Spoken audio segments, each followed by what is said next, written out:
Laila, você presente por aqui, muita honra. Nós temos muitos gaúchos aqui hoje presentes, só por alguns Opa, professores gaúchos. bacana. A gente dá melhor super. Ô, meu querido, como é que a vida está indo? Como é que está o trabalho? Como é que estão as coisas aí? Como é que está o dia a dia? Está tudo certo? Está tudo encaixado, organizado aí, tudo Tudo frequencial? bem, graças a Deus. Estamos indo, graças a Deus, atendendo pessoas, ajudando pessoas. Isso é o E mais acho que importante. tem uns 5 anos que a gente não se vê, né? Mais ou menos uns 5 anos. Mais ou menos. Eu tô curioso também para saber, né? Quanto tempo faz? Faz uns bons anos já, né? Acho que uns 5 anos, mais ou menos. Nós estamos em 2021. Uau, que coisa, né? Como o tempo Tem uns passa. entre 4 e 5 anos, mais ou menos. E quanta coisa aconteceu nesse período e você não envelhece, meu irmão.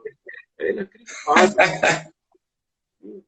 O cabra não envelhece, rapaz. Olha a barba, olha o cabelo, olha como o Então, cara não vai envelhecer nada. Oi? o segredo é não ter barba, né? Com certeza não tem barba e nem cabelo. Cabelo. Você sabe que quando eu vou no barbeiro, eu falo para ele assim, corta o máximo que você puder, porque aí eu vou ter menos cabelo branco. Muito É, bom. pois Me é. fala uma coisa, você hoje, o seu local de trabalho está em que região? Eu estou na Avenida Angélica, em Santa Cecília, Higienópolis. Acho que é considerado Santa Cecília, né? Eu fico na Avenida Angélica, perto do metrô Marechal Deodoro, para quem conhece aqui em São Paulo. É isso, né? São Paulo, Muito Santa bem, tá? Cecília. Que bom. Porque para quem não é de São Paulo, ele está na capital, mais região, saindo um pouco da região central, sentido região oeste. É uma região onde se localiza bastante clínicas, bastante escritórios, então é uma região bem movimentada de trabalho. Moshe, hoje, me fala uma coisa, eu quero saber uma coisa antes da gente começar a falar sobre o teu trabalho. Sim. Quem é o Moshe? Quem é o Aliás, deixa Moshe? eu te fazer uma pergunta antes. Aliás, deixa eu perguntar antes.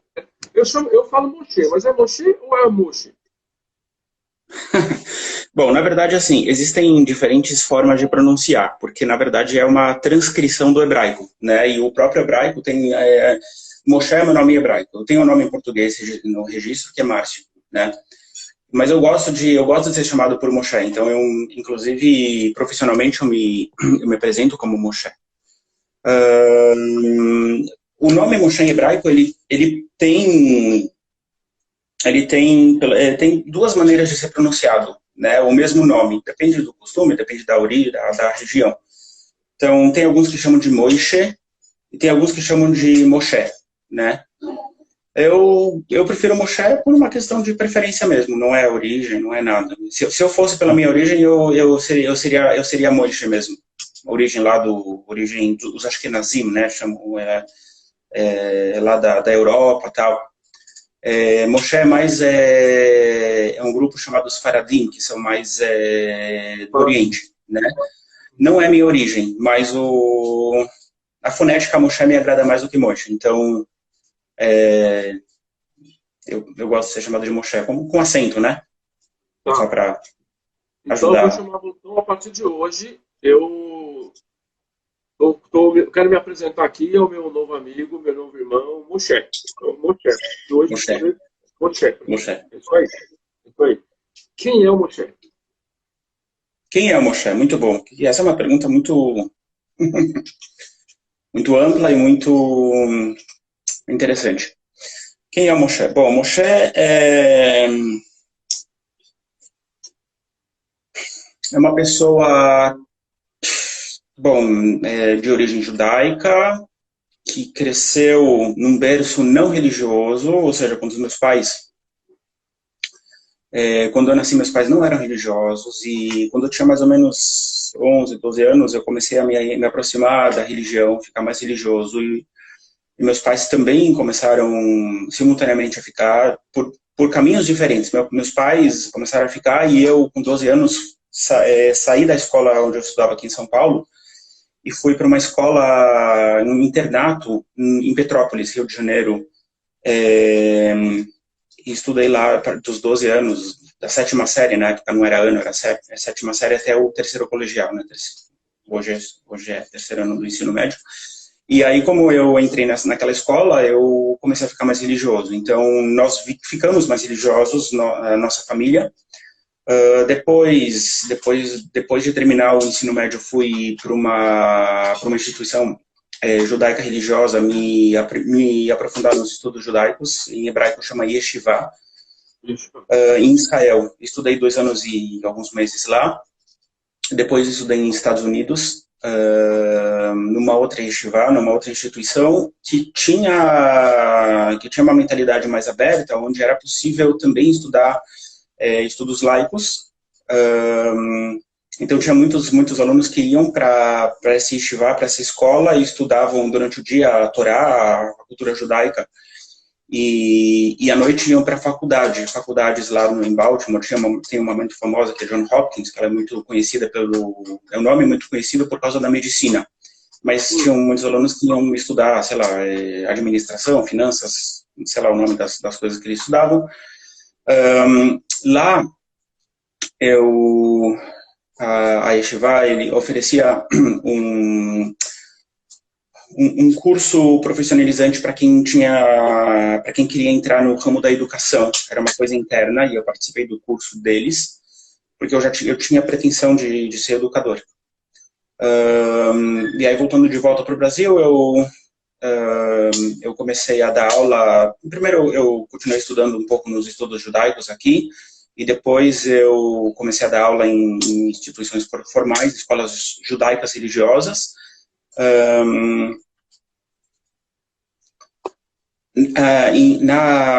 Na escola em Baltimore, como a instituição era reconhecida pelo governo como um lugar de estudos, então era possível você estudar na Yeshiva e receber um bacharel, em inglês chama BTL, Bachelor in Talmudic Law. É um bacharel em leis talmúdicas, né? Então eles reconhecem o estudo, o governo reconhece formalmente os estudos como crédito, e junto com os estudos que eu já tinha tido em Israel, eu recebi esse bacharel. De volta para o Brasil, quando eu comecei a dar aula na escola, eu fiz uma pós-graduação em cultura judaica usando esse bacharel, e permaneci na educação de 2003 até janeiro desse ano. Foram aí uns bons tempos. Foram em algumas escolas, tal, só que eu comecei no meio da minha jornada como pedagogo, como educador, eu comecei a me despertar por ter interesse de fazer outras coisas, né? Eu estava incomodado com alguns elementos dentro da realidade da realidade que eu estava vivendo, e estava em busca de fazer outras coisas, outras oportunidades profissionais. Mas eu não podia largar tudo assim, porque, enfim, eu tinha que me sustentar. Em algum momento eu casei e tive filhos, graças a Deus. E então, né, não podia simplesmente largar as coisas. Então, eu fui participar uma vez de um treinamento vivencial com base de princípios e técnicas da PNL, coaching, constelação, etc., chamada Excelência Emocional. E aí tinha módulos de PNL, módulo de coaching, módulo de constelação familiar e módulo de, não tenho certeza, mas talvez EFT, né? Aquele negócio que você faz assim, liberação emocional e tal. E aí lá eu fui, isso mesmo. E lá eu fui apresentado ao conceito de coaching, que eu não conhecia, né? E eu achei muito interessante, achei muito bacana, porque eu já tinha interesse em trabalhar com alguma coisa onde eu estivesse ajudando outras pessoas, mas eu não tinha interesse em fazer psicologia, porque por 2 motivos. Um, que psicologia ia demorar muito, né? Quer dizer, para o momento que eu estava, para começar alguma coisa nova, tal, não é que eu estava com 17 anos e ia começar uma primeira faculdade. E segundo, eu buscava, eu tinha um desejo de ajudar as pessoas de uma maneira objetiva, com ferramentas que possibilitassem entender os mecanismos, como funciona a mente, e ajudar de forma rápida, objetiva. E eu entendia, na época, que eu estudo uma formação de psicologia não necessariamente iria me ajudar a fazer desta maneira, né? Então, por causa dessas duas coisas, eu achei no coaching assim uma oportunidade boa, né? Porque são formações muito mais curtas em termos de tempo comparado com uma psicologia. E aí eu comecei a fazer os cursos, né? Na época não casou a data que eu queria fazer o coaching, eu acabei, na verdade eu queria fazer PNL, enfim.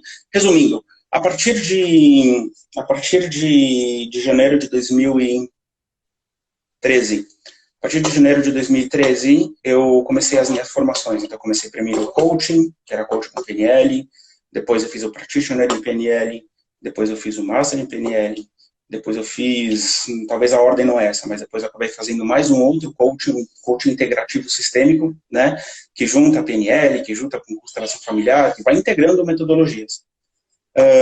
Depois eu tive a oportunidade de fazer a formação em terapia da linha do tempo. Embora pouco conhecida, pelo menos aqui no Brasil, ela é fantástica, fantástica.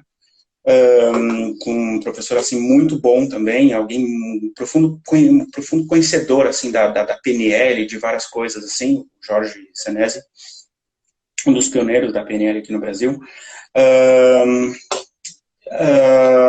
Depois, e aí eu nessa formação também pude fazer um coaching emocional, uma formação em coaching emocional. E depois eu acabei fazendo a formação em hipnoterapia clínica avançada, né, hipnoterapia clássica. E aí foi acontecendo assim, eu fui para agora. E aí eu fui Aí, assim, eu estava querendo cada vez mais sair das escolas e ir para os... e vou começar os atendimentos. Então, por muito tempo eu precisei dançar nas duas cadeiras. E foi assim, não foi fácil, né? Então, você imagina, dar aula numa escola de manhã, dar aula numa outra escola à tarde e fazer os atendimentos à noite. E eu fiz isso por um bom tempo, né? Em um determinado momento eu acabei saindo da escola, da parte da manhã, eu tive a sorte de ser demitido. Não foi fácil, mas o diretor acabou me fazendo um favor. Uma das minhas suposições é que ele acabou sentindo um pouco que eu não estava tão envolvido assim. Então, talvez ele sentiu que você estava voando. Okay. Ele sentiu que você já estava voando. Pode ser que ele sentiu assim uma certa falta de envolvimento que já refletia a minha falta de interesse dentro da educação. E ele me fez um favor assim de me empurrar na piscina, uma coisa que eu não estava tendo coragem, né? Enfim, isso foi... Eu estava doido para fazer isso, mas eu não tinha coragem.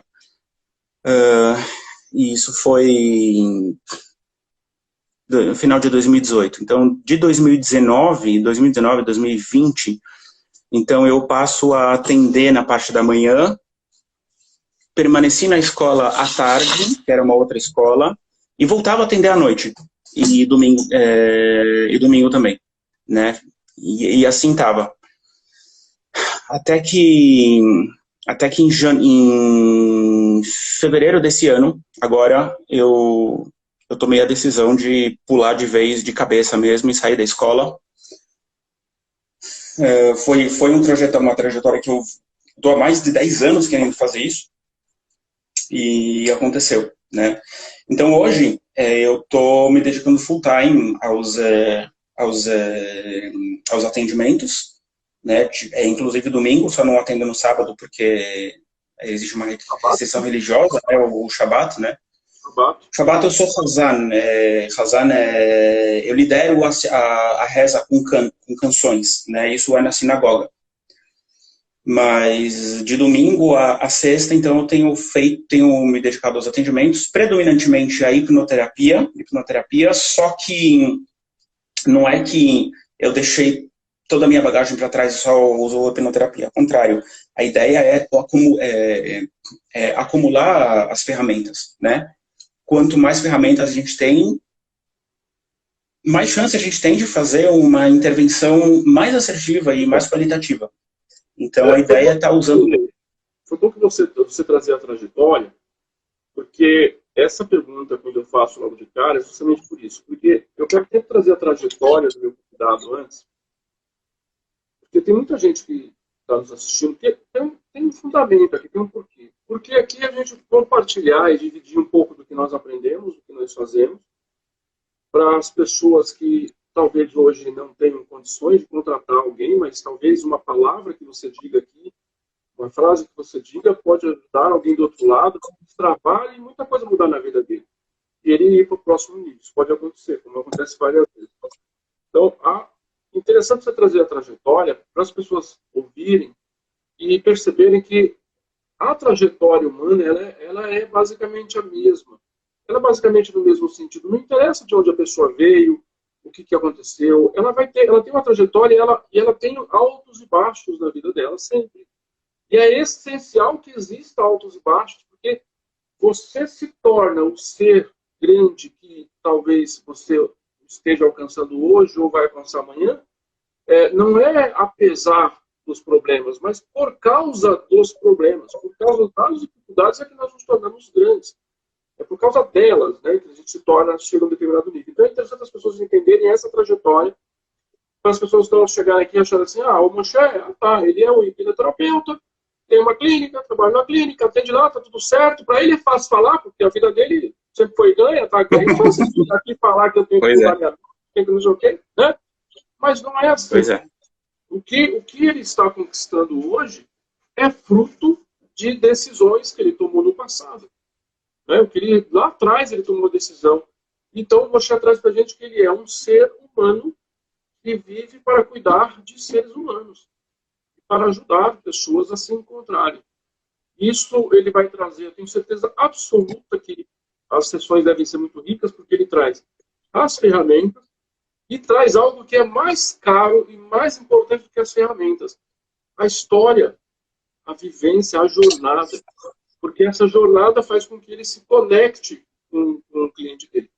E eu estou falando isso para vocês que estão nos ouvindo, não é de graça. É porque você certamente, nesse momento, está passando por alguma questão que está te machucando. E saiba de uma coisa, esse machucar faz parte de um plano para que amanhã você possa auxiliar outras pessoas.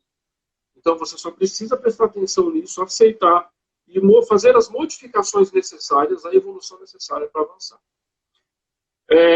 E aí você trouxe aqui várias formações que você fez. Coach, PNL, terapia, constelação, um monte de coisa. Qual dessas ferramentas hoje mais tem a ver com você? Você fala assim, eu vou dar um exemplo. Eu fiz Theta Healing, fiz PNL também, fiz coaching, fiz Mindfulness, também fiz um monte de coisa. Mas muita quântica e tal. Eu me afinizo muito com Mindfulness, me afinizo muito com Theta Healing, me afinizo muito com o mentoria, onde eu posso pegar na mão, onde eu posso orientar. Então, para mim, eu uso todas as ferramentas, mas isso me completa muito. No seu caso, qual é a ferramenta que mais tem a ver com você, Moshe? Olha, é muito desafiante. Hã? Você já pensou nisso em algum momento, não? Um pouco. Talvez não o suficiente para ter uma resposta clara. É muito desafiante responder a essa pergunta se eu tiver só uma opção. Porque assim, como eu falei antes, as metodologias, o uso que eu faço não é excludente. Ele é sinergético. Não sei se fala sinergético ou sinérgico. Acho que é sinergético. Com sinergia, né? Então, eu acredito, nunca fiz uma estatística, mas eu acredito que nunca acontece de eu usar nunca acontece, não existe um atendimento onde eu use somente uma metodologia. O que eu posso, assim, dar uma resposta próxima do que você está perguntando, não vai ser exatamente o que você está perguntando, mas é próxima. Hoje, eu uso a hipnose clínica como o meu carro-chefe. É a minha vitrine, né? É assim que eu me apresento para as pessoas. Eu sou hipnoterapeuta clínico. Agora, por quê? Porque depois de ter feito PNL, depois de ter feito coaching, constelação e terapia da linha do tempo, etc., que todas elas são ferramentas muito bacanas e já me ajudaram a ajudar muita gente, fazendo tendo conhecimento, a formação de hipnoterapia, né, com o uso de hipnose, a hipnose clássica, né, junto com a metodologia que eu aprendi, em comparação, eu percebo que com o uso dessa metodologia, eu consigo ir mais fundo na mente do cliente e fazer intervenções, basicamente fazer um trabalho mais profundo, mais rápido e mais abrangente. Mais abrangente, tanto pelo ponto de vista de melhorias na vida do cliente, quanto pelo ponto de vista de problemas que podem ser tratados. Então, eu uso predominantemente a metodologia da hipnoterapia clínica, clássica, só que junto da clássica, muitas vezes eu coloco a ericksoniana também, né? E assim, não é que assim, hoje eu decidi, acordei e falou, hoje eu vou usar a clássica, amanhã eu vou usar a ericksoniana. Não é hoje, agora, nessa frase que o cliente falou, eu vou usar a clínica, a clássica, desculpa, a ericksoniana também é clínica, a clássica, né? Então é mais diretiva, faça isso, imagine isso. Eu vi que o cliente não está respondendo, eu começo com a ericksoniana. E se, né, começa a dar a volta, assim. E se você... Eu tive uma cliente que virou para mim e me deu um feedback. Ela falou para mim, olha, Muxa, eu percebi que quando você pede para eu ir até os 5 anos, eu tenho dificuldade. Aí eu entendi. Aí a gente vem com a PNL, flexibilidade. Então vamos ser flexíveis. Então, com ela, eu já sei que a mente dela não responde muito bem se eu dou uma sugestão direta. Então, eu deixo ela bem solta. E se você fosse, eu fico me perguntando quantos anos você teria, quando você tem... Entende? Então assim, voltando para a pergunta, para não sair muito do raciocínio, principalmente hoje, é a hipnose clássica, né? Junto com a ericksoniana, né, para me dar apoio lá quando necessário, e eu uso muito a PNL. E constelação. PNL e constelação. Por quê? Porque assim, como eu usei muito tempo a PNL e a constelação antes da hipnoterapia, eu acabei, graças a Deus, desenvolvendo assim, um bom manuseio dessas metodologias. E eu vejo que os princípios da PNL, eles são muito, muito úteis dentro dessa relação de ajuda, né? Então, por exemplo, tá? Eu vou te dar um exemplo hoje. Hoje eu atendi uma pessoa que veio para medo, porque ela tinha fobia. Olha só que bacana, eu vou dar um exemplo. Posso dar um exemplo ou vai sair aqui do contexto? Pode ficar à vontade. Tá, é porque vai acabar respondendo a pergunta, mas aí eu vou dar uma volta um pouco maior, tá? Olha só, eu estou atendendo uma pessoa que veio para... Esse exemplo é muito, muito bacana para responder essa pergunta. Eu estou atendendo uma pessoa que veio porque ela tinha fobia de agulha. Me procurou porque ela tinha fobia de agulha. Se eu tivesse recebido essa pessoa há 5 anos atrás, provavelmente eu teria feito uma sessão com ela somente. Né? O que eu teria feito? Valdir, o que eu teria feito com ela? Você teria Cura rápida de fobia. Cura rápida de fobia, né? Provavelmente. Porque é o que eu tinha na época, PNL. Muito bem. Só que eu virei para ela e falei assim, olha, fulano de tal, você quer resolver, você quer melhorar a sua fobia? Podemos olhar. Mas eu vejo duas possibilidades. Porque isso foi depois de eu levantar informações, conversar com ela, papapá. Eu vi que ela também tinha ansiedade, tinha outras coisas. Eu virei para ela e falei assim, você tem duas possibilidades, nós temos duas possibilidades. A gente pode olhar para a questão da fobia pontualmente, e isso possivelmente em uma sessão a gente consegue um resultado satisfatório. Ou a gente pode olhar para você, né?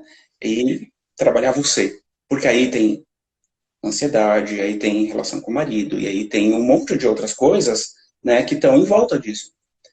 E eu virei para ela e falei assim, se você ficar... A causa, né? Não a consequência, a causa, né? A origem. Isso. Eu virei para ela e falei assim, se você optar pela questão pontual, provavelmente, você vai estar se sentindo melhor para lidar com essa situação. Mas todas as demais coisas que a gente conversou provavelmente não vão mudar nada. Ela optou pela segunda opção. Ela optou, não, vamos trabalhar. Tudo. E a gente está trabalhando, está fazendo um trabalho muito, muito bacana, né?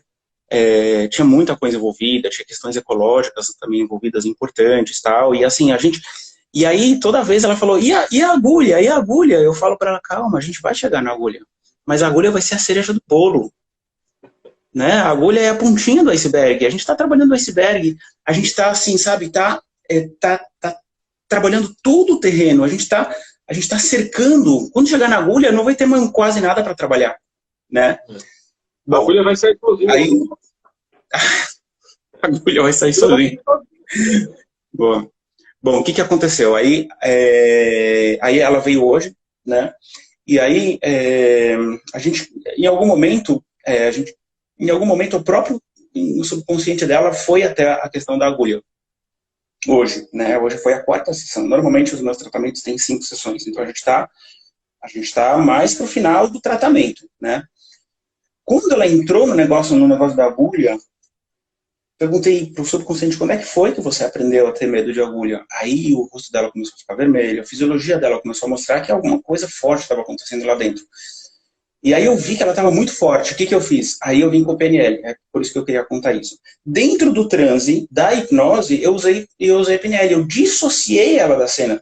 Falei para ela, afasta, vai longe, respira fundo. Respira fundo, se acalma, vai longe. Né? E aí ela se acalmou, não sei o quê. Aí depois eu pedi para ela se imaginar que estava em outro lugar e de lá contar para mim o que estava acontecendo lá bem longe e tal, não sei o quê. Então, deu tudo certo, graças a Deus, ela se acalmou. A representação interna foi mudada, ela saiu muito bem, graças a Deus.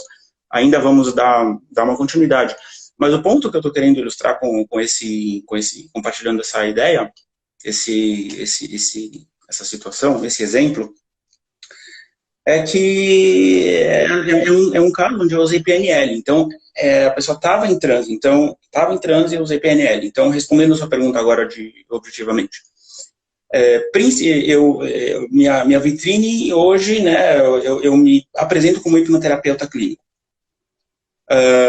Dentro da hipnose clássica, eu uso também a ericksoniana para me dar um apoio, porque ela é muito útil em alguns casos. E dentro do transe, eu uso muito o princípio de constelação e de PNL. Muito bem. O que você traz é exatamente eu diria que é o mapa de quem cuida de gente. Quando eu digo que me cai melhor XY ferramenta, isso porque me ressoa, mas nos meus atendimentos da mesma forma. Eu deixo o campo agir, né? Eu sempre deixo o campo agir. Então, a pessoa chega para e começamos a conversar, começamos a entender, eu vejo para onde o campo está levando. Eu sigo o campo. E para as pessoas que não conhecem, eu digo para elas sempre o seguinte, eu sigo a minha intuição, eu deixo a intuição, eu nunca duvido da minha intuição, eu nunca duvido do que Deus está falando no meu ouvido. Agora, quem conhece um pouco mais, a gente olha, deixa o campo levar para onde o campo vai e escolher que ferramenta é mais adequada para aquela pessoa naquele momento. Exatamente. Isso é muito importante para quem está nos assistindo, porque eu vou linkar isso com aquele primeiro ponto que você disse, que se fosse alguns anos atrás você teria feito cura rápida de fobia. Nesse momento aqui, Moshe, e eu quero fazer um pedido para vocês que estão nos assistindo, clica no aviãozinho aqui, ó, tem um aviãozinho aqui, ó, comunica, compartilha isso com seus amigos. Esse aviãozinho que está aqui do lado no seu Instagram e esse coraçãozinho não estão aqui à toa, de graça. Isso aqui é um princípio de compartilhamento e de validação daquilo que é bom na tua vida, que está sendo legal na tua vida. Então, toda vez que você compartilha algo que é bom e você valida outras pessoas, você tem retorno. O universo te retorna coisas. Você se conecta com o retorno positivo do universo. Então, essas duas ferramentas aqui são importantes para você, não estão de graça. Clica aqui, comunica isso com os seus amigos, diz, olha, tem um negócio legal aqui, estou assistindo. Se eles não assistirem agora, eles vão assistir depois. Então, se você quer ser próspero, quer se conectar melhor, comece a desenvolver o hábito de compartilhar aquilo que é bom para você, compartilhe, certo? Mas aí a gente vai aprender a compartilhar, que é outra história. Mas o que eu quero trazer aqui é o seguinte, tem muita gente nesse momento que está nos assistindo aqui, que são mentores. Eu tenho um público grande de mentores, tenho um público de profissionais que cuidam de pessoas, que me seguem muito, e pessoas que não são mentores ou não são profissionais de treinamento e desenvolvimento e tal, mas que estão nesse caminho. Eu sei que estão nesse caminho.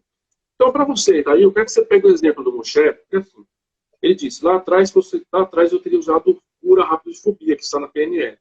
Então, saiba que é muito importante que você se lance, você que quer cuidar de pessoas, se lance a aprender o maior número possível de ferramentas, para que você possa oferecer para o seu cliente aquilo que no momento ele precisa, aquilo que vai encaixar com o que o campo vai dizer para você, que é importante lidar com ele. Porque se ele vai embora porque você não consegue cuidar dele, não é só o fato dele ir embora. O fato é que o universo te trouxe alguém, te deu uma oportunidade para você desenvolver. Porque vamos lá, né, Moshe? Quem não sabe, as pessoas acham que nós cuidamos delas, mas na verdade elas que cuidam da gente. Na verdade, elas que nos dão a oportunidade da gente evoluir, né? Então, quando o pessoal vai embora, está tirando da gente a chance da gente evoluir, da gente fazer aquilo que a gente veio fazer. Então, é muito interessante isso, juntar as ferramentas e fazer alguma coisa legal. E aí, por que eu estou tocando nesse assunto? Porque eu queria que você chegasse exatamente onde você foi, que é na hipnoterapia, que é onde você se apresenta, né? Para as pessoas entenderem um pouco melhor disso, que é a sua marca, onde está te levando, né? A sua headline é isso. Eu já ouvi muita besteira e muita banalidade sobre hipnoterapia, e a gente sabe que existe muita banalidade sobre isso. E eu quero te fazer uma pergunta para elucidar a cabeça de algumas pessoas. Quando você faz hipnoterapia, a pessoa fica fora de si? Não. Ela fica consciente. Já tava esperando essa pergunta.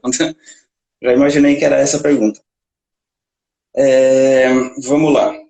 Bom, a resposta é não, tá? A resposta é absolutamente não. Mas eu vou só desenvolver um pouco para as pessoas entenderem, tá? Vamos lá. Hipnose, entrar em hipnose significa entrar em contato com o subconsciente, tá? Subconsciente é uma parte nossa, né? Parte nossa. É uma parte mais profunda da nossa mente, que guarda tudo o que aconteceu, que tem todos os registros. Enquanto o consciente esquece coisas, o subconsciente nunca esquece de nada, tá? Por exemplo, quando a gente está sonhando, muitas vezes os sonhos são conteúdos que o subconsciente traz, porque durante o dia ele não tem espaço para trazer, porque a gente está com o consciente muito ativo. A gente vai dormir, o consciente dá uma descansada, o subconsciente fala, beleza, agora eu tenho espaço. Aí ele começa a trazer coisas, né? Agora você vai pra rua. Aí ele fala, quando você vai dormir, ele fala, agora eu vou sair pra rua. É isso. Eu trouxe ontem um exemplo para um cliente, é como se fosse um parecido com um morcego, uma coruja, né, que só aparece à noite, né? É quando ele se sente seguro para sair, né? No caso do subconsciente é quando ele tem espaço para sair. Essa é assim que eu gosto de falar, né? Bom, o subconsciente, ele está dentro da gente, né? Então, na verdade, ele está em contato com a gente o tempo todo, né? Então, quando uma pessoa tem uma fobia, quando uma pessoa tem um trauma, quando uma pessoa tem qualquer tipo de padrão emocional ou comportamental, e todos nós temos, esses padrões, eles são... Eles vêm do subconsciente. Então já existe uma comunicação entre o subconsciente e a gente. A diferença é que nem sempre a gente percebe isso, nem sempre a gente tem conhecimento para entender que isso está acontecendo, e muito menos para entrar em contato com o subconsciente. mas é possível entrar em contato com o subconsciente. Como é que se faz para entrar em contato com o subconsciente? Muito, muito, muito, muito simples. Você precisa de basicamente duas coisas. Você precisa direcionar o foco da sua atenção de fora para dentro, olhar para dentro de você, olhar com o seu olho mental para dentro de você. E, esse é o número 1. Número 2, se abrir para a imaginação. Porque a imaginação é a forma como o subconsciente processa as informações. Ele é imaginativo, né? Então, quando você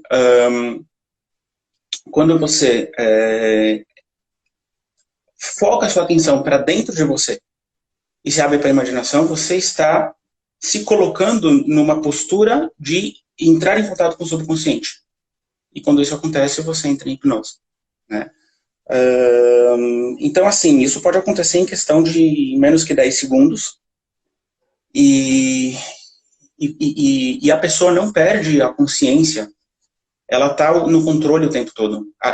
Eu costumo dizer o seguinte, que na hipnose você acessa o subconsciente conscientemente. Você percebe tudo o que está acontecendo, você sabe tudo o que está acontecendo, você não esquece nada, não perde o controle, não tem o risco de fazer ou falar nada que você não quer. Mas você está mais introspectivo, você está mais dentro de você. E por isso você começa a ter acesso a coisas que você não costuma ter. Então, você não sai de si. Você só, ao contrário, você entra em si. Né? Você vai para dentro para onde tem que ir, né? É se conhecer, né? Se entender. Sim. Deixa eu ver aqui. A Marilda está dizendo, dizem que o subconsciente aceita tudo, verdade ou mentira. Ele não sabe o que é verdade. Ele não sabe o que é isso. Ele aceita as verdades ou as mentiras? Porque ele não sabe diferenciar as duas coisas?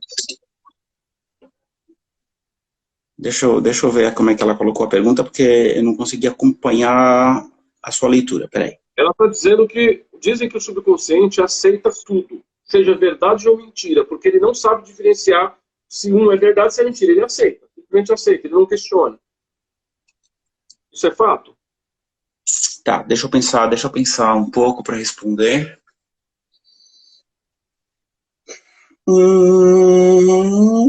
Sim. Talvez não em absoluto, mas sim. Vamos lá. Vamos voltar ao que eu falei agora há pouco, que o subconsciente ele é imaginativo, tá? Então vamos lá. Quem que fez essa pergunta, só para saber o nome? É a Maria... Deixa eu ver aqui. Marilda Teixeira. Marilda Teixeira. Marilda Teixeira, isso aí. Marilda Teixeira, muito prazer. Vamos lá. O subconsciente, ele tem algumas características, tá? Diferente do consciente. Vamos falar um pouco sobre as diferenças e aí a gente chega nessa pergunta, na resposta. Perfeito. O consciente é racional, analítico, temporal. Tá? Então, para ele, 1 mais 1 é 2. Para ele, passado, presente e futuro são coisas distintas.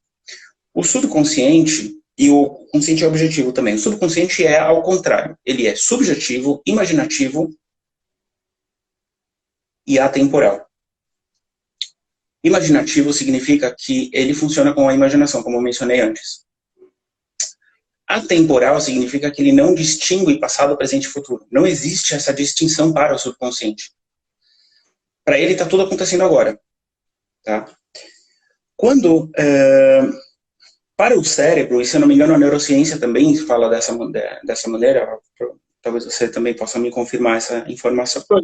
É isso mesmo. Para o cérebro não existe diferença entre o que você olha e o que você imagina. Se você tem um objeto na sua frente e você está olhando para ele e você imagina que ao lado desse objeto tem outro objeto, mesmo que ele não está aqui, você não está vendo, mas você imagina, a informação que chega para o seu cérebro é a mesma. Porque você vai concordar comigo que a partir do momento que a única diferença é no mundo externo. Quando essa informação chega na nossa cabeça, ela entra da mesma maneira, através de uma imaginação. Para o cérebro, para a mente, para o subconsciente, não tem diferença se você vê ou se você imagina alguma coisa. Em ambos os casos, a informação que chega é a mesma. Portanto, Quando você imagina alguma coisa, o seu subconsciente, que é subjetivo e imaginativo, ele acredita que aquilo está acontecendo. E quando ele acredita, ele reage de acordo com aquilo. E talvez essa seja a explicação porque o subconsciente é atemporal. Se você, afinal de contas, o que nós temos do passado? O passado já aconteceu. O fato já não está mais aqui. O que nós temos no passado? O que nós temos no passado é a memória, a lembrança. Quando a gente lembra do passado, a gente lembra através da imaginação. Quando a gente traz a imaginação do passado, a imaginação, o subconsciente vê aquela imaginação e acredita naquilo, e acredita que aquilo está acontecendo agora. Esse é o princípio do trauma, por exemplo. Né? A pessoa, ou qualquer coisa do passado não resolvida, a pessoa ainda tem aquela memória de alguma coisa que não está bem resolvida lá dentro, no subconsciente, traz aquele passado não resolvido agora. O subconsciente não sabe que é um passado, porque ele está vendo aquela imagem, ele acredita que aquilo está acontecendo, ele reage de acordo com isso, e a pessoa acaba tendo uma hiper reação. Então, a pessoa que tem um trauma, tem uma hiperreação, a pessoa não está reagindo ao presente, não está reagindo ao que está acontecendo agora, está reagindo a alguma coisa do passado que não está bem resolvido. Então, voltando aí à pergunta, se ele acredita em tudo, eu acredito que seja correto dizer que ele acredita em tudo, mas não é em absoluto, tá? Porque existe, assim, olha, vamos pegar o exemplo da hipnose de entretenimento, hipnose de palco, hipnose de diversão que as pessoas usam, né? Aí você coloca lá o cara em transe, você coloca lá o cara em contato com o subconsciente, você fala assim, sei lá, na sua frente você está vendo alguém, né, que chama alucinação positiva, ou alucinação negativa. Olha, então você pega alguém que está na frente da pessoa e a pessoa não, você fala, não, você não está vendo ninguém. Isso funciona, mas por um tempo. Depois disso não funciona mais, né? Isso não é eterno, né? Não é... Por quê? Porque em algum momento, e eu nem sei explicar como, mas em algum momento o subconsciente acaba percebendo que aquilo não é real. Então por isso que não é em absoluto. Outro exemplo que não é em absoluto é o seguinte, existe um termo dentro da PNL chamado ecologia. Ecologia é quando você olha para o todo. O subconsciente, ele não vai aceitar qualquer coisa, ele não vai aceitar alguma coisa que para ele representa algum tipo de ameaça. Então, se você colocou o cliente em transe, está conversando com o subconsciente dele e fala para ele acreditar ou fazer alguma coisa que esteja em desacordo com os valores dele ou com a integridade dele, ele não vai aceitar. Então, é verdade, mas não é em absoluto. Será que dá para esclarecer? Não, está esclarecido sim. O que eu penso sobre isso é o seguinte, o subconsciente é um bichinho interessante, porque existem, como o mestre bem acabou de dizer, você tem duas formas de você chegar nele, mas para quem, acho que o Evandro perguntou, é um reflexo da nossa personalidade? Eu, particularmente, não acho que é um reflexo da nossa personalidade, porque eu diria para você que seu subconsciente é a sua biblioteca de vida. Quando você quer alguma coisa, você pensa em alguma coisa, a primeira coisa que quando você pensa é como se você tivesse um bibliotecário, ele abre a porta da biblioteca, entra lá dentro e fala assim, qual é o livro que você veio buscar? Eu vim buscar livro tal, esse livro você não tem aqui. Você não tem essa verdade aqui dentro, você não tem esse princípio aqui dentro, você não tem esse dinheiro aqui, você não tem nada disso aqui dentro. Isso não está registrado em você. E aí você automaticamente, externamente, recusa porque você não tem isso embutido em si. E aí outra forma de você trabalhar e mexer nisso é o ato de repetição. Então, se uma pessoa vai, for bem na terapia de palco, acontece, a pessoa vai participar de um evento como esse. Em algum momento, o subconsciente repulsa aquilo, no entanto, se ele passar a conviver sistematicamente com aquele show de palco, esse ato repetitivo vai abrir a porta da biblioteca e vai criar esse livrinho lá dentro. E aí isso pode dar reflexo aqui fora para ele depois. Então não é, como o Evandro perguntou, não é personalidade. É a sua biblioteca, é o que você jogou, guardou lá, ou que você permitiu que ficasse guardado. Então, tem coisas em você que talvez você não goste, que a maneira de você modificar isso é abrindo a chave do subconsciente e fazendo alterações, como o Mestre bem trouxe aqui, como fazer isso. Por isso existem alguns profissionais para fazer isso. Eu consigo fazer isso sozinho? Consegue. Sabe como uma pessoa consegue fazer isso sozinho? Com um forte impacto emocional. É o único meio que uma pessoa que eu vejo, que uma pessoa sozinha, ele tem uma crença sobre alguma coisa. Vou pegar aqui, no momento que nós estamos vivendo agora. Uma pessoa que acredita que ele não precisa de ninguém. Ele sozinho resolve a vida toda. Uma pessoa que não gosta de relações, que não se dá, maltrata a família, todo mundo. De repente, ele se vê deitado numa cama, entubado com Covid. Isso causa um forte impacto emocional nessa pessoa, que é possível que ele vá lá dentro e remodele isso e fale, poxa, peraí, eu não posso continuar desse jeito, a vida não é só isso como eu achava que era. Então, são alguns processos. Agora, mudar sozinho, utilizando ferramentas, a não ser que a pessoa conheça muitas ferramentas, né, que ele já seja uma pessoa conhecedora e comece a ensinar para aplicar, né? Aí sim, fora isso, uma pessoa comum que não conhece, não é do meio, não vai conseguir. Né? Agora, possível.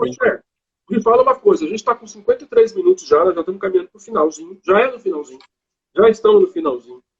Eu acho que uma live com a gente, ela teria que ser programada para fazer 2 horas. Como é que está a sua agenda hoje de atendimento? Porque eu tenho certeza que as pessoas querem saber. Como é que está a sua agenda de atendimento? Se as pessoas quiserem falar com o chefe, quiserem agendar um atendimento, uma sessão, quiserem agendar um tratamento, né? Um acompanhamento com o chefe, o que eles fazem, meu chefe? Então, assim, eu trabalho da seguinte maneira. Primeiro, a gente agenda uma sessão inicial, né? Nessa sessão inicial, ela costuma durar 2 horas. Na verdade, as minhas sessões costumam durar 2 horas, porque eu gosto de fazer um trabalho bem feito, eu gosto de, né? É aquela história. Eu não gosto de trabalhar a fobia de agulha, eu gosto de trabalhar a pessoa. E para trabalhar a pessoa, primeiro, eu preciso colher informações. E eu preciso de tempo para isso. Então, assim, nessa sessão inicial, ela tem uma certa estrutura, né? O que acontece nessa sessão inicial? Primeira coisa é levantamento de informações. O cliente vai me dizer o porquê que ele está aqui. Quais são as queixas, quais são os problemas, quais são as limitações, quais são os desafios que ele tem, que moveram ele, quais são as dores, né? Que moveram ele a buscar por algum tipo de tratamento ou ajuda. Eu vou anotando tudo isso, né? No computador e tal. Depois, junto com o levantamento do estado atual, eu procuro sempre levantar o estado desejado, né? Onde você quer chegar, quais são, né, você não veio por causa dos problemas, você veio por causa das soluções, né? Então, às vezes eu faço isso de uma maneira explícita, às vezes implícita, mas é sempre importante ter claro não só o que o cliente está incomodando, mas para onde ele quer chegar. Depois de ter levantado o estado atual, o estado desejado, então aí o que eu faço? Eu dou algumas demonstrações, algumas explicações e demonstrações teóricas e práticas a respeito do que é hipnose e do que não é hipnose também, né? Tão importante quanto saber o que é hipnose, é importante também saber o que não é hipnose. Eu explico... Não, é muito importante, tá certo, o caminho perfeito. Sim, porque assim como a dúvida que você trouxe, é a dúvida que a maioria das pessoas falam. Não, a gente desmistifica um monte de coisa porque as pessoas vêm com preconceitos porque conhecem hipnose de palco e acham que vai ser assim. Então a gente precisa desmistificar um monte de coisas. Tem explicações teóricas sobre isso e explicações práticas também. Eu dou algumas demonstrações práticas para explicar o que é hipnose, etc e tal, algumas um pouco mais rápidas e no final eu faço uma condução hipnótica, coloco a pessoa uma condução para a pessoa passar por uma experiência hipnótica, onde ela vai mais aprofundar, onde ela vai entrar em contato com o subconsciente, e eu não toco em questões terapêuticas aqui, porque o intuito é ilustrativo e não terapêutico. Então eu peço para o subconsciente levar momentos felizes da vida, tal, e aí costuma ser bacana, né? E aí a pessoa às vezes vivencia algum momento assim que ela nem lembrava, etc. E também peço para o subconsciente mostrar para a pessoa como se ela estivesse boa já, para ela imaginar já, perceber as mudanças. Depois disso tudo, eu tenho condições de dar uma proposta de trabalho quanto a sessões e valores, né? Então, então é isso. Então o primeiro passo seria agendar uma sessão inicial com a minha assistente e aí depois fazer e aí depois a pessoa, então não é uma coisa que vai comprometer o tratamento todo, a pessoa faz a inicial, se ela não quiser depois fazer o resto, não faz, se quiser fazer, faz. Né? Perfeito. Se vocês quiserem falar com o Moshe, quando vocês clicam aqui no meu nome, aqui em cima, Valdir Mentoria, você clica na setinha, vai aparecer o Instagram dele. Então vocês podem depois voltar aqui na live e pegar, que eu vou deixar registrado lá na live. O Instagram dele pode mandar um direct. Olha, eu vou falar uma coisa para vocês. Eu conheço muita gente que faz esses trabalhos, mas se tem alguém que eu confio para fazer esse trabalho, se tem alguém que eu deposito toda a confiança do mundo para fazer esse trabalho, se tem alguém que eu sei que é sério para fazer esse trabalho, é o Moshe. Então, se você em algum momento tiver essa necessidade, já salva, deixa salvo. Se amanhã tiver dúvida, não sei, não salvei, vem aqui no meu Instagram, porque essa live não vai sair daqui nunca mais. Você localiza o Moshe e procura por ele, procura pela equipe dele, e vai lá fazer uma sessão, vai bater um papo com ele, vai lá comer uma balinha, tomar um café, bater um papinho, né? E eu tenho certeza absoluta que você vai receber o melhor atendimento que você puder receber nesse pedido. Isso eu tenho certeza, não tenho dúvidas. Tá? Pode ver meu site também, o www.moshebergel.com.br. Moshe Bergel, M-O-S-H-E M-O-S-H-E-B-E-R-G-E-L.com.br. Simples. E aí, tá certo aí?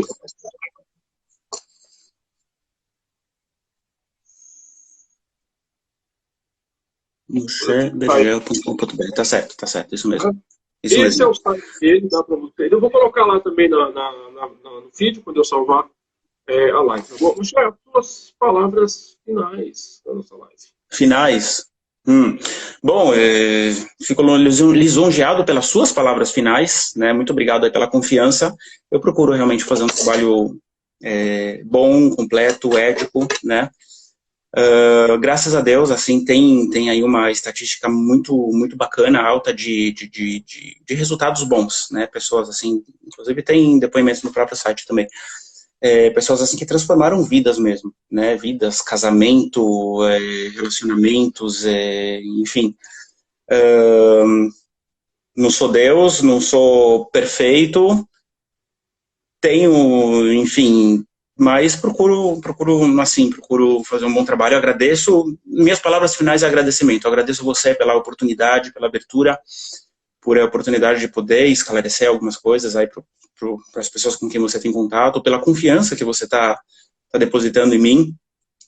E é isso, foi um prazer poder conversar sobre isso. Eu digo que eu não trabalho, é um hobby remunerado. É tão gostoso trabalhar com isso que é tipo, é aquele negócio que fala assim, mas eu estou ganhando para isso, tipo, né? As pessoas me perguntam depois de uma sessão assim que a gente acessou, assim, sabe, um abuso, alguma coisa assim, a pessoa vira para ela, você deve sair exausto daqui, né? Eu falo, nada, eu saio energizado daqui. É gostoso, é simples assim. Legal, porque às vezes eu tô cansado, o corpo tá moído, tô com a cabeça doendo, e aí eu tenho mentoria para dar à noite, ou alguma coisa desse sentido. E eu começo a mentoria assim, ali, puxando a minha energia lá do fundo. Mas quando dá 10 minutos de movimento, já o corpo, a energia já. E aí, porque a gente recebe, né? A gente ajudar o outro, a gente recebe, e ela passa por nós e nos limpa junto. E também porque quando a gente faz aquilo que a gente gosta, é muito importante estar alinhado, você fazer aquilo que você tem dom, aquilo que seu coração está falando. Quando você faz aquilo que você gosta, você cria energia, aparece energia.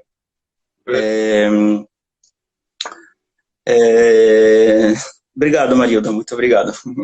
Marilda é fantástico. Obrigado. Bom, é isso. É isso. Nós chegamos ao final aqui de mais um bate-papo. Hoje um bate-papo mega especial com o meu irmão Moshe Bergel. vai fazer uns 4 ou 5 anos que a gente não se falava. É uma pessoa muito especial na minha vida, uma pessoa que tem um grande respeito, um grande carinho. Tenho em altíssimas contas, então foi um grande prazer recebê-lo aqui. Eu espero que nós possamos falar mais vezes, que eu possa trazer você mais vezes aqui para a gente ampliar essas conversas, porque muitas pessoas aí dependem e precisam bastante dessa energia. Então eu peço a Deus que abençoe a todos que estiveram presentes aqui, a todos nós. E você ia falar alguma coisa? E sim, as últimas palavras, depois das últimas palavras. Eu acho que é desnecessário dizer, mas para o pessoal que está aí em contato com o Valdir, continuem com ele. O Valdir é o cara. Ele tem uma crença incrível, incrível. É uma coisa assim que... as crenças inabaláveis dele são uma coisa assim surpreendente, faz acontecer, né? Faz acontecer a coisa, né? Você sabe por que ele está falando isso? Pessoal, muito bacana. Por que ele está falando isso, gente? Há alguns anos atrás, nós trabalhamos juntos num determinado projeto e toda semana tinha sorteios lá, né? E nós éramos de equipes diferentes. E toda semana tinha sorteio de prêmio lá para as equipes. E antes de começar o sorteio, eu olhava para o prêmio, e eu olhava para o organizador e dizia para ele: não precisa nem sortear, esse prêmio é da minha equipe, é meu esse prêmio, não é de mais ninguém. E nunca teve, acho que teve 1 ou 2 vezes que outras pessoas ganharam. Sempre foi a minha equipe, sempre foi eu que ganhei o prêmio.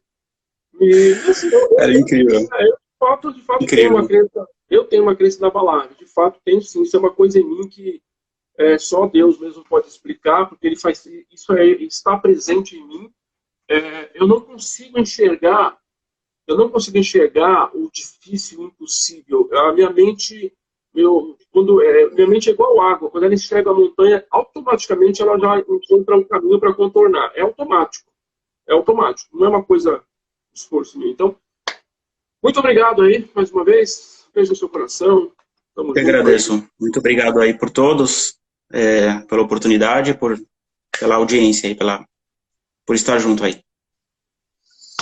Até mais. Valeu, gente. Tchau. Tchau. Assistam, comentem e compartilhem. Valeu. Fui.